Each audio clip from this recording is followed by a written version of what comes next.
Good morning, everybody. It's Sunday, January 17th, 2021. Hopefully, everybody's doing good today, and hopefully, everything's going good for you. This is our virtual Sunday school lesson for this week. So, I'll go ahead and open us in a word of prayer, and then we'll get started with the lesson. So, let's do that real quick. Lord, we come to you this morning. We just thank you for giving us this opportunity to gather here virtually and study your word, Lord. Pray that you be with us now. Just pray that you open our hearts and minds as we go through this lesson, dear Lord. Pray that you just be with us and guide us. And we just lift up all the ones that couldn't be with us this morning. And we just thank you for all your many blessings, Lord. In Jesus' holy name we pray. Amen.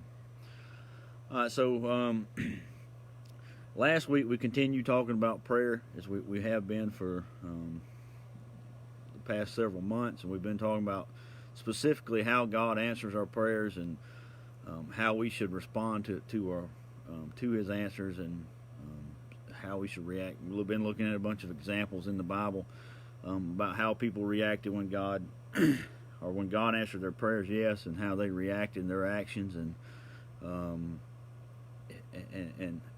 you know the benefits that are the maybe some of the things that some of the reactions are wrong.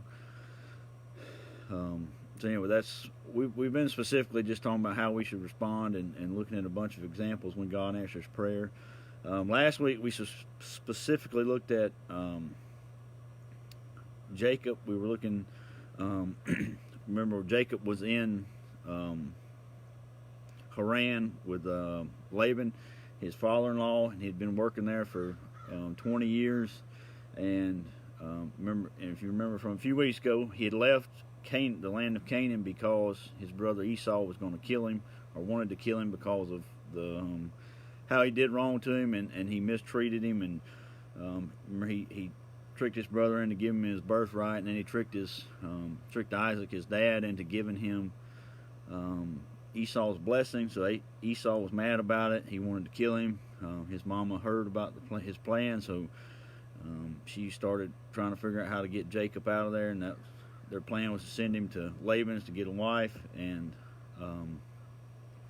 so now Jacob was there for 20 years, and again we saw also that Isaac had prayed to God that he would bless Jacob greatly, and we saw that, and we'll continue to see that today in today's lesson, that God continually answers that prayer from Isaac for Jacob. So last week we specifically looked at when Jacob was coming back from Haran. He was coming back to the land of Canaan, coming back home basically.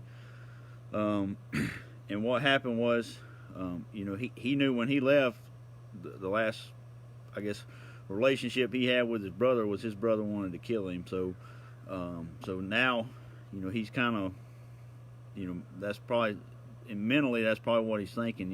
If he comes back, Esau may try to kill him, and Esau's been there in the land of Canaan. He's probably got a big family, a big army that could overtake Jacob. But anyway, God told Jacob to go back, so Jacob was being faithful, and he followed God and was doing God's will. And we saw that, God took care of him. So what he did, we saw him, he sent messengers to Esau just to kind of, I guess, fill him out, see how he was actually, his attitude towards him. And what happened was, the messengers heard that, or Esau heard he was coming.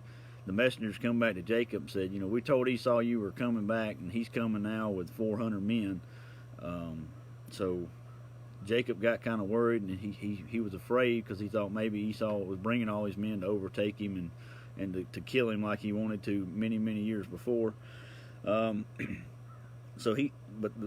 Jacob does the right thing. He prays to God and asks God to protect him and deliver him from the hand of his brother Esau, and he did a few other things to try to prepare. Remember, he split his group into two different smaller groups, and then he also started sending presents to Esau. He got presents ready. He sent him all those animals. Remember, there was just tons and tons of animals that he sent to him as a gift, and he sent those in 3 sets, and just kind of so that he could see Esau when Esau was coming across the fields. I guess he could see how Esau reacted to each of the the groups of presents, and then how he reacted to each group of people as they came to him.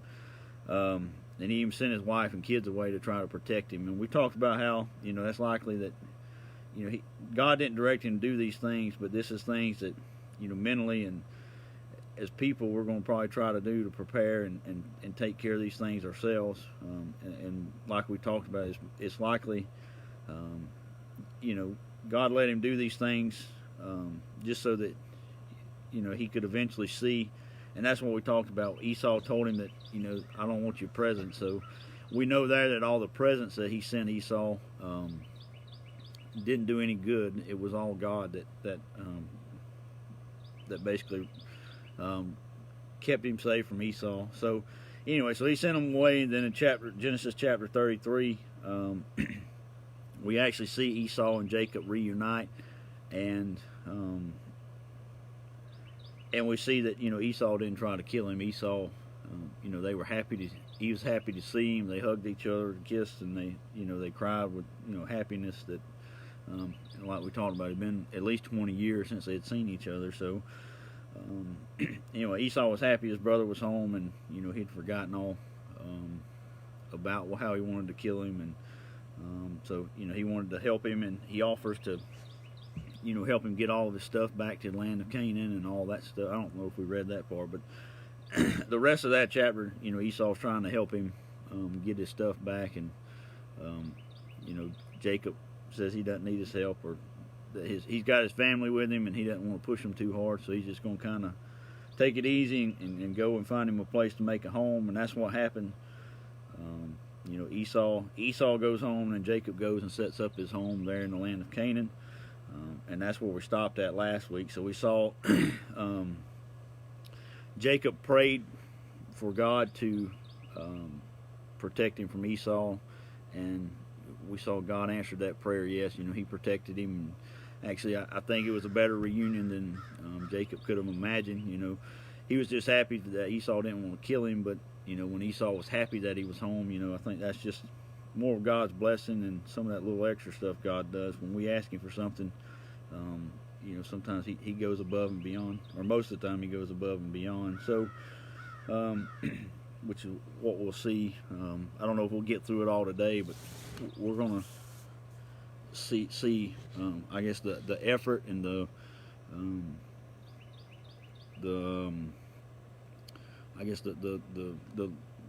God, he's not willing to put limits on answering our prayers, and he'll go through a lot of stuff to answer our prayers and to take care of his people. So anyway, like getting a little ahead of myself, but today we're going to be talking about prayer. Today we're going to look at another prayer. I don't know if we'll see the answer to it today, but as we've been talking about, we're looking at how God answers our prayers and how we respond. And we'll probably be talking about this prayer and this example for the next few weeks. So today we'll get started with it, and we'll actually see the prayer this morning. But we're going to be looking at the nation of Israel and kind of seeing a prayer that the whole nation had. Which is, it'll be a good example for us today. Our nation needs prayer, and we can see when they came together and prayed to God, He answered their prayers, and hopefully we can learn from that. So anyway, I'm going to do a little bit of a recap, or kind of fill in the gap between where we ended at last week and where we're going to pick up this morning. We're going to start in Exodus chapter 1 will be where we start at this morning. But just to kind of fill you in from last week to this week. So Jacob, he went and set up his home, and they established their farms and their churches and all their stuff that they would put up. And he started having grandsons and probably great grandsons at this point. So anyway, they're working, they're doing their normal, they're just living their life, and he's got his kids working, and they're all they're all prospering there in the land of Canaan. And we see that he shows a little bit of favoritism to Joseph. He gives him the coat of many colors, and then you have Joseph that has the dream where his brothers are bowing down to him. And anyway, we see that his brothers don't really, they're jealous of the favoritism that he has. And Through all of that, eventually it leads to them trying to do Joseph hurt, and they were planning to kill him, but then Reuben comes in and protects him, or talks him into selling him as a slave or not killing him. And so they sell him as a slave. He gets taken into Egypt, and then God protects Joseph the whole time. Even in Egypt, he's sold as a slave, and he does a great job, and God leads him and directs him. And eventually, even as a slave, he becomes pretty much the second in command of Potiphar's house. So he's there, and he's doing great as a slave. And again, I think this is just part of God's plan to, and we'll see today a lot. It goes back to even the prayer we talked about several weeks ago when Isaac prayed for God to bless Jacob. We'll see a lot of that stuff come to fruition today. We've already saw how God's been blessing him throughout this whole time, but he continues to bless him, continues to be with him, and continues to prosper him. And that's what we see through Joseph. He gets sent to Egypt, and you would think as a slave he would just be there working. He wouldn't get any authority or anything like that. But he gets built up to Potiphar's house, which was an important person in Egypt. I don't know exactly what he did, but he was important. So Jacob was the head of his house, or Joseph was the head of his house. I'll probably call him Jacob several times a day, but just remember, now we're talking about Joseph. We'll talk about Jacob a little bit. I'll try to keep them straight. So it's just one of those things I do. Even I think last week or the week before, I even went through. I was talking about Jacob, and I wrote Joseph all in my notes. So I don't know. I'll probably do that a lot. So y'all just bear with me, and we'll get through it. So anyway, so now Joseph is in Egypt, and he's the head of Potiphar's house. But what happens? He gets cast into prison because of some lie that Potiphar's wife tells about him. But even in prison, he gets favor in God's eyes, God gives him favor even in like the guards. The guards even, saw God in him and saw, how he was following God, and God blessed him, and they realized that he was doing a good job, and they liked him, and that was all because of God. God did all that for him. Then eventually, he gets in there with the baker and the butler and the and they one of them gets out, and I remember which one now, I forgot, but I think the butler gets out, and he goes, and Pharaoh has a dream, and he says, well, and nobody could interpret it, but then God God sent the dream to Pharaoh, and he wouldn't let anybody else be able to interpret it. And then the butler remembers Joseph, and Joseph gets out of prison, interprets the dream, and then again it's kind of the same story. Joseph, he works his way up. He keeps doing a good job, and Pharaoh keeps moving him up, and eventually he becomes second in command over the whole nation of Egypt, which is it's a big deal. And we see, but it's all because God was with him. He was faithful and followed God, and God was there. And I think all of that still ties back to Isaac's prayers for God to bless Jacob. He's blessing Jacob and his descendants. We just continue to see that happening over and over and over again. So now he's second in command in Egypt, and a big famine comes. And that was part of Pharaoh's dream. Remember, there was 7 bad ears of corn, 7 sickly cows, or six sickly cows, or whatever it was. I think it was 7, but he knew there was going to be 7 years of famine. So everybody comes to Egypt to get food, and that eventually leads to Joseph's family coming down there to get food, and they don't recognize him, and they go through... they keep coming. They go back and forth a couple of times, and eventually that leads to Israel, which is Jacob. Remember, God changed Jacob's name to Israel sometime around where we were reading last week. I think when he wrestled with the angel, we didn't read that, but that's around that same place in Genesis, around 33, 32. But anyway, so now Joseph's family is coming down to Egypt to be with him. So that's where we're going to pick up today. And we're going to read, we'll probably jump to a couple of passages to look at a couple of things, but we're mainly going to focus in Exodus. And we're not going to, we're going to read, I think we're going to read all chapter 1. Let's see. So Exodus chapter 1 says, in verse 1 says, "Now these are the names of the children of Israel which came into Egypt. Every man and his household came with Jacob: Reuben, Simeon, Levi, and Judah, Issachar, Zebulun, and Benjamin, Dan, Naphtali, Gad, and Asher. And all the souls that came out of the loins of Jacob were 70 souls, for Joseph was in Egypt already." So this tells us right now that 70 people came down into the land of Egypt for their family. 70 men, 70 sons. So 70 men, 70 men came down, and that was, if you go to Genesis chapter 46, you'll see you had Jacob, because it tells us there that 66 sons of Jacob came down. So there were 66, and then you had Jacob, and then you had Joseph, who was already there, and his two sons, Ephraim and Manasseh. And so that's Jacob, Joseph, Ephraim, Manasseh. That's 4 plus the 66 equals 70 that you see here. So that's who all came down. That's what they started with. So these men and their family came down and started living in Egypt. And verse 6 says, "And Joseph died, and all his brethren, and all that generation. And the children of Israel were fruitful, and increased abundantly, and multiplied, and waxed exceeding mighty, and the land was filled with them." So here you see again, God's just blessing them, and He's just continuing to bless the nation of Israel, especially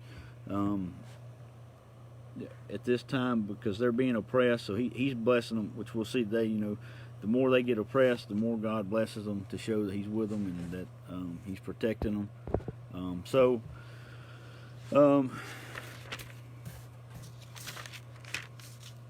we see there's 70 people that come down, and now, again, we're going to look a little bit at how greatly God's blessed them. So let's look at Exodus chapter 12 real quick, and we're going to come back here. We're going to jump to Exodus chapter 12 and read a couple of verses just to kind of see how long that the children of Israel were in Egypt. So Exodus chapter 12, verse 40 and 41 is what we're going to read. So verse 40 says, "Now the sojourning of the children of Israel who dwelt in Egypt was 430 years. And it came to pass at the end of the 430 years, even the selfsame day, it came to pass that all the host of the Lord went out from the land of Egypt." So there we see that the nation of Egypt, or nation of Israel, were in the nation of Egypt for 430 years. So they went down there with 70 men. They were there for 430 years, and so we're going to see today that after this 430-year period, God delivers them from that. But let's go to Numbers chapter 1, and we're going to see how many men were there whenever they came out of the land of Egypt. So again, this is just showing you how much God is blessing the nation of Israel in this short time period. So Numbers chapter 1, verse 44 is where we're going to start at. So Numbers 1:44 says, "These are those that were numbered, which Moses and Aaron numbered, and the princes of Israel being 12 men, each one was for the house of his fathers. So were all those that were numbered of the children of Israel by the house of their fathers, from 20 years old and upward, all that were able to go forth to war, even all they that were numbered were 600,000 and 3,550. So here we see in 430 years, God's grew their family so much that there was 603,550 men able to go to war. So that's a tremendous amount of growth in such a short period of time. So you can see how greatly God's blessing them. and how he's doing all these things for him, and it's because, again, Isaac's prayer, and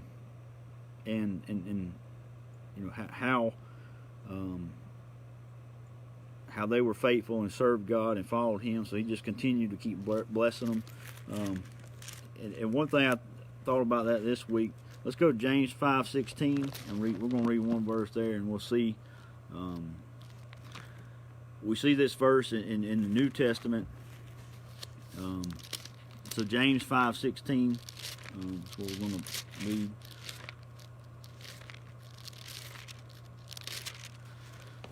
We'll see this verse in the New Testament, but we see the proof of it back in the Old Testament. And this kind of, again, ties back into our previous lesson, and it ties into today's lesson and the previous week's lesson. So James 5 verse 16 says, "Confess your faults one to another, and pray one for another, that ye may be healed. The effectual fervent prayer of a righteous man availeth much." So here we see the second half of that verse really come to life. Isaac was a faithful man of God, so he prayed for his child to be blessed, and you see here that God has tremendously blessed him, and again, I think it's through those prayers from Isaac, and that's why it's important for us to pray for God to bless our children, for God to bless our family. And even, like the first part of that verse we just read talks about, we need to pray one for another so we can be healed. And I think a lot of times we probably think of that as mental healing, medical reasons. But, there's spiritual healing. There's all that stuff that, we need to be healed from. We need, we all get drained. We get, mentally, we get down, we get emotionally down, we get spiritually down, so we need to be healed, and the best way for that to happen is through prayer, whether it's us or for others. And we also, that verse is telling us we need to pray for others, and so I know if I'm down, I want somebody praying for me, and so we need to remember that and think of that when we're praying for others. So that's a little side note, but anyway, so we see again that God's greatly blessing the nation of Israel, and I believe that part of that's just to answer Isaac's prayer, and also since they were faithful and followed God, and that's they kind of have to, they go hand in hand. They if they were disobedient and weren't following God, then God would have to discipline them. But they were obedient, so that's kind of. That covers that. So now the children of Israel are there. They're still in Egypt at this point, and they've been there 430 years, and they've been growing and prospering. And Joseph's there. Joseph died, and the families have grew. All of Joseph's generation has passed away. So the same thing with the Egyptians. All the Egyptian families are people who Joseph was associated with, the Pharaoh he was with. He's passed away too. So there's new generations coming up and leading the nation of Egypt, and that's where we'll pick up today. So anyway, so during this previous time, God has blessed the children of Israel. They've had favor in the sight of the Egyptians, and they've kind of been existing together. Both benefiting from being there. I think the Egyptians probably benefited from God's blessing the nation of Israel, just like we saw a couple of weeks ago. Laban, just because Jacob was there and serving God, and God was blessing Jacob, Laban got a lot of benefits from the blessings that God did. I think it was the same for the nation of Egypt. God was blessing the children of Israel. The nation of Egypt was benefiting from them being there, so it was a good mutual relationship. But we'll see that came to an end today. And so we're back in Exodus chapter 1. So Exodus chapter 1 verse 8 is where we're going to start at now. So we'll see that, how the nation of Egypt started dealing with the children of Israel. So verse 8 says, "Now there arose up a king over Egypt, which knew not Joseph." So again, this just as the generations go, somebody that didn't know Joseph, he probably heard about him, but he didn't know him, and he probably, so eventually you get to a point where, if you don't know the person or you don't have a personal relationship with that person, then you're going to kind of forget about the things they did. And he may have been tired of hearing about Joseph. Everybody talking about how great Joseph was, and Joseph wasn't even an Egyptian, so I'm sure some of them didn't like that. So verse 9 says, "And he said unto his people, Behold, the people of the children of Israel are more and mightier than we." So God has grew them, and they are more and bigger than the nation of Egypt. So the Egyptians realize that, and they see that, and they see that they're a powerful nation. God's with them. God's blessed them. And so verse 10 says, "Come on, let us deal wisely with them, lest they multiply, and it come to pass that when there falleth out any war, they join also unto our enemies, and fight against us, and so get them up out of the land." So their original plan is they want to get them out of the land. So that's what they're trying to do. But we'll see today that they don't do that. They just want to. They basically enslave them and try to get more work out of them. But anyway, so their original intent was to kind of protect themselves. They see the nation of Israel growing, and that they're afraid that they're going to overtake them, and then instead of the Egyptians enslaving the children of Israel will have the Egyptians enslaved. It's what they were worried about.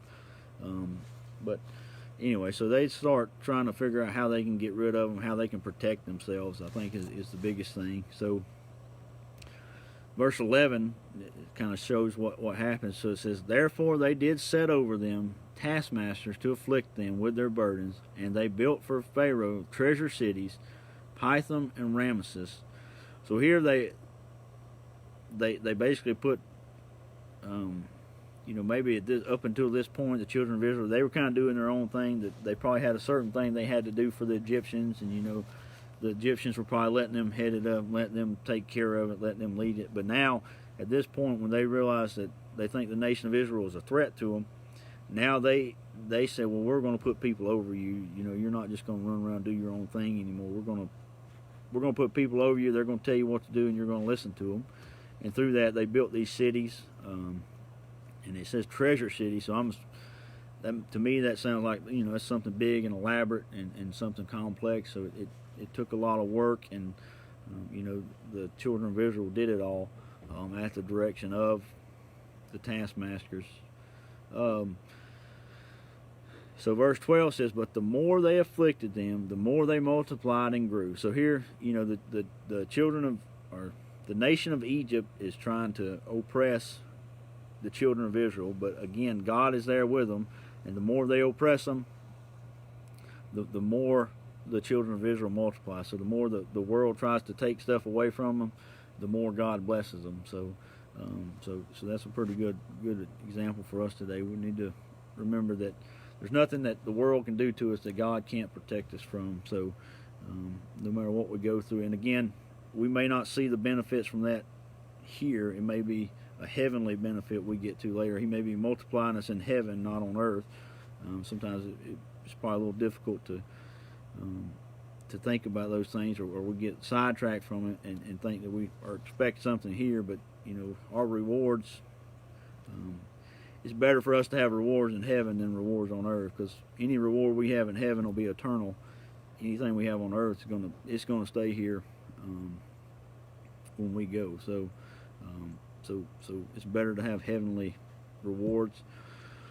So the second half of verse 12 says, "And they were grieved because of the children of Israel." So see, the Egyptians, they see, we're pushing them harder. We're being, a lot tougher on them, and they're just multiplying, and it says they were grieved, so that they didn't like it. So verse 13 says, "And the Egyptians made the children of Israel to serve with rigor." So again, they're pushing them harder. They said, y'all are growing. We're gonna make you work harder. And the more they grew and more they prospered, the probably the madder and madder the Egyptians got, and the harder and harder they pushed them. Verse 14 says, "And they made their lives bitter with hard bondage in mortar and in brick, and in all manner of service in the field. All their service wherein they made them serve was with rigor." So, if you remember back when the nation of Egypt came, or sorry, the nation of Israel, again, I'll probably mix up Egypt and Israel, just like Jacob and Joseph. But anyway, when the Israelites came to Egypt, they were shepherds. You know, Pharaoh had appointed them over his flocks because the children of Egypt didn't like doing that.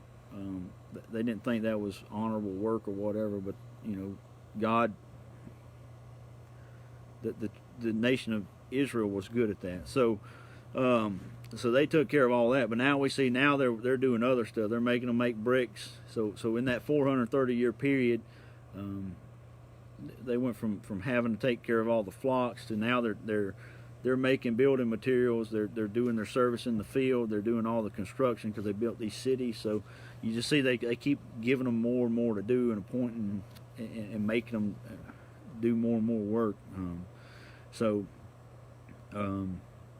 And they're pushing them harder and harder. And verse 15 says, "And the king of Egypt spake to the Hebrew midwives, of which the name of the one was Shiphrah, and the name of the other was Puah. And he said, When ye do this office of a midwife to the Hebrew woman, and see them upon the stools, if it be a son, then ye shall kill him. But if it be a daughter, then she shall live." So here, so finally it comes to a point that the Pharaoh, the king of Egypt, he says, well, they're growing and growing. Nothing we do is stopping them. So he says, well, we'll just start killing their babies then, which, you know, is a terrible, terrible thing. But we see the wickedness of the nation of Egypt, and you know, maybe some of the reasons why God wanted the children of Israel out of there, so they didn't get influenced by these people. But anyway, so they said, well, we'll just get rid of their babies and we'll stop it there. So he tells these midwives, the ladies who go and deliver the babies, he said, when you get there, if it's a son, you kill it. If it's a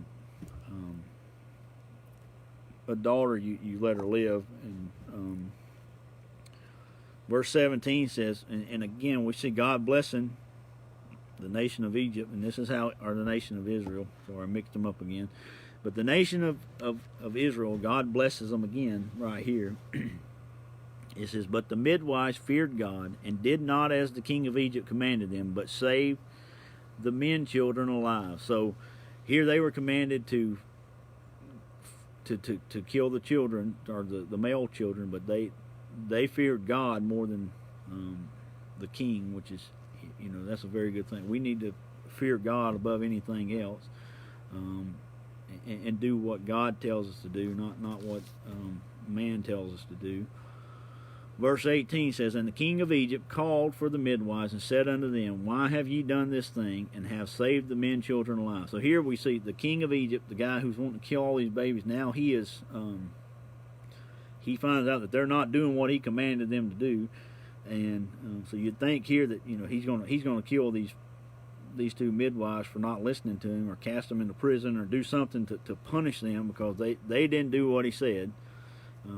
And you know, they're not following his direction. But they said, "And the midwives said unto Pharaoh, Because the Hebrew women are not as the Egyptian women, for they are lively, and are delivered ere the midwives come in unto them." So they're saying, you know, before we can even get there, you know, when they call for us to come deliver a baby, the baby's already delivered, so there's nothing we can do. That's what they tell him. Verse 20 says, "Therefore God dealt well with the midwives, and the people multiplied and waxed very mighty. And it came to pass, because the midwives feared God, that he made them houses." So, see, you know, in earthly thinking, you would think that they should follow the Pharaoh, what the Pharaoh told them to do, but God told them not to do that, and you would think that, you know, now they're going to be punished for not following the king, but nothing even happened to them. God prospered them, God protected them, God multiplied them, and even continued to multiply the nation of Israel, and to let them grow and build and just continue to prosper. And again, this is just God's hand on them, and I think it shows that they were being faithful because God wouldn't bless them unless they were serving Him and following Him and doing what He wanted them to do. So He's blessing them, and that's important for what we'll where we see their prayer today. So let's see, verse 22 says, okay, so we see that the Pharaoh tries to get the midwives to get rid of the children. They won't do it, and then God continues to bless them. So again, that just keeps pushing Pharaoh. And again, you look at all these charges that Pharaoh is doing, and it just shows how wicked of a person he is, and how I don't know. It takes somebody with a very wicked and hard heart to even think about killing a child. I don't know how you could do that, or could even command somebody to do it. So that just shows you, I guess, the cruelness of him, or how wicked he actually is. Verse 22 says, "And Pharaoh charged all his people, saying, Every son that is born ye shall cast into the river, and every daughter ye shall save alive." So again, he says, well, if the midwives aren't going to do it, we're going to do it. When we see a baby, we're going to throw it in the river. And again, that's just terrible. I can't even fathom, somebody doing that to a little baby, no matter what it is. So anyway, these are the things the children of Israel were dealing with. We've got two small children, and just for somebody to try to hurt them or do anything to them, it would be just devastating. So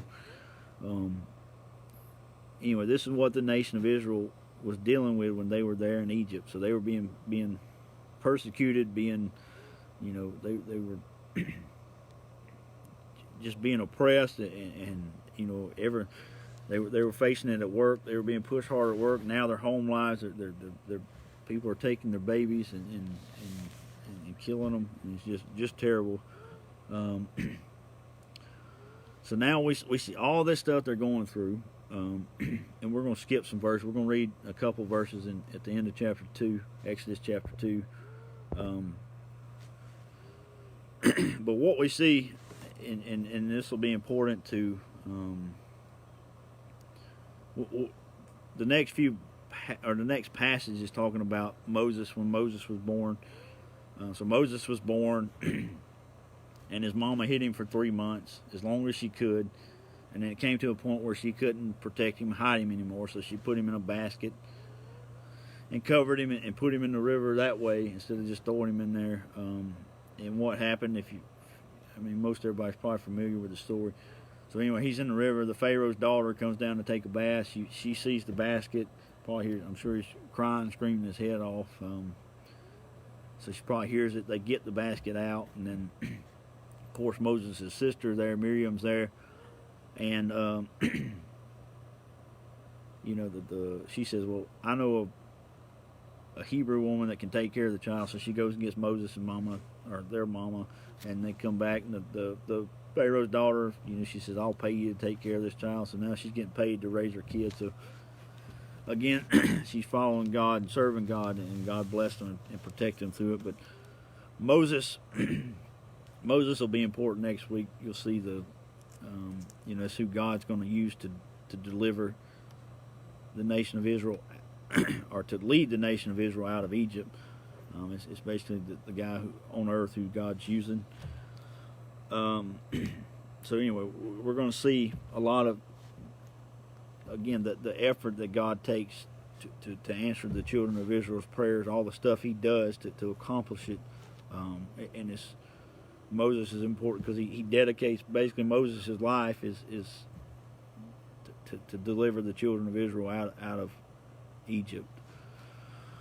That's the main thing he does. But anyway, so Moses is born. Moses grows up. He sees one of the Egyptians hurting an Israelite, so he kills the Egyptian, buries him in the sand.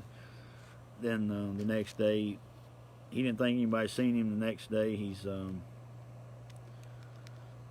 he goes out, and there's two Israelites fighting. He says something to them, and they say, "What are you going to do? Kill us too?" And then so he knows people knows, and he knows he's an Israelite that killed an Egyptian, so he's worried that they're gonna, they may try to kill him. So he runs away and gets out of there.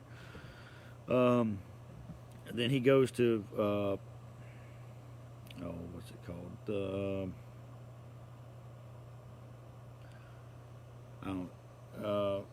Horeb, I think, is where he goes to. He gets married to Zipporah, and then they have 2 kids, and he's there just being a shepherd, tending to his father-in-law's flocks. Him and his father-in-law is working together, and he's taking care of the sheep. Then in chapter 3, we're gonna read chapter 3 next week. I think we're about out of time, so yeah, we're not gonna read chapter 3 today. So we'll talk about that next week. But here, we're going to go and see the prayer of the nation of Israel this morning. So we see their situation. They have came down to Egypt. At one point, they're being blessed and just growing and multiplying, and they're coexisting with the Egyptians, and everything's going good. Everything's just great. And what eventually happens is they're to a point where they're growing so much, the Egyptians are worried that they're going to overtake them. So then they start oppressing them and trying to stop them from growing. But God blesses them. God takes care of them, and God continues to bless them, no matter what the Egyptians try to do. The Egyptians try to make them work harder. So then they try to kill their babies. They go through different avenues for doing that. So now we see just the terrible thing that they're going through. And let's see. So we're going to read Exodus chapter 2, verse 23 is where we're going to start at. We're going to read the last 3 verses of this chapter. So Exodus chapter 2, verse 23 says, "And it came to pass in the process of time that the king of Egypt died, and the children of Israel sighed by reason of the bondage, and they cried, and their cry came up unto God by reason of the bondage." So here they're crying to God. They're saying, God, deliver us from from Egypt. We're going through all this stuff. We're being